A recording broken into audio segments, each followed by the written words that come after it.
So in this episode, I'm going to share with you my 5 Kwik Brain tips on how to beat procrastination.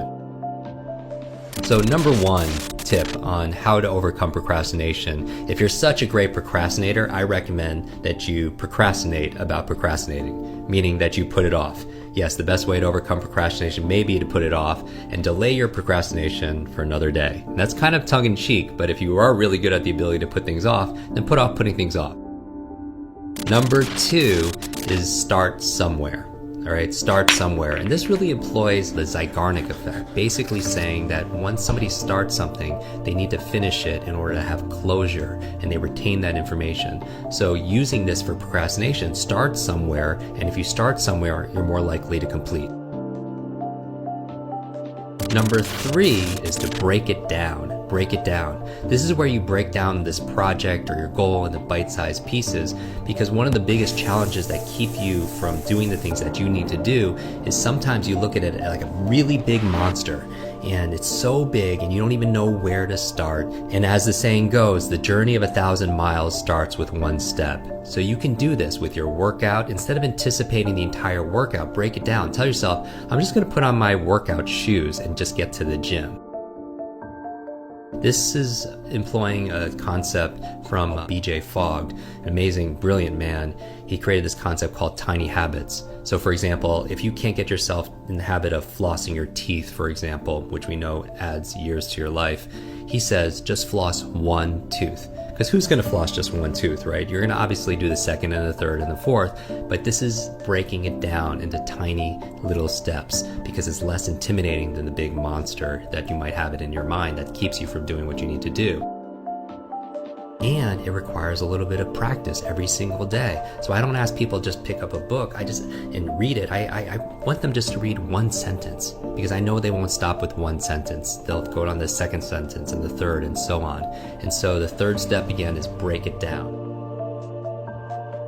The 4th key that I would give you to be able to beat procrastination is to be kind to yourself. Now really listen to this, because it might surprise you, but beating yourself up because you didn't go to the gym, or you didn't make your meal prep, or you didn't do this at work, or whatever it is that you need to do, actually has the reverse effect of what you're trying to do. It actually, you would think that if you gave yourself some pain and some guilt, that you're more likely to change your behavior. But according to research, it actually says the exact opposite. That a lot of us beat ourselves up and because we miss something that's good for us, and research in the area of self-compassion tells us that if you're kind to yourself, if you're light with yourself, you're more likely to be able to commit and follow through. So don't give yourself a lot of grief about not being able to make it to the gym, for example. Tell yourself, I'm human. This happens to the best of us. I'm going through a lot, but I'm going to do it tomorrow. So be light with yourself and make a plan so that you get it done. And that's really the key. The 5th thing I would recommend to be able to overcome like this thing called procrastination is to schedule it. And this sounds like it's obvious and it's common sense, but again, it's not common practice. And finally, here's a bonus one. I wasn't going to add this, but number 6, I would say, is come up with your why. Come up with your why. One of my favorite books is by a friend of ours named Simon Sinek. You might be familiar with his TED Talk. He wrote a book called Start With Why. And basically it says that your purpose is what's going to drive you and give you energy. And when you have a project or you have a goal and you can't seem to get yourself to do what you know, you need to do this. Try to imagine and visualize vividly the results that you want. Tap into the reasons for action, and you're able to get past procrastination. I believe that there's a success formula. I call it H cubed. It goes from your head to your heart to your hands.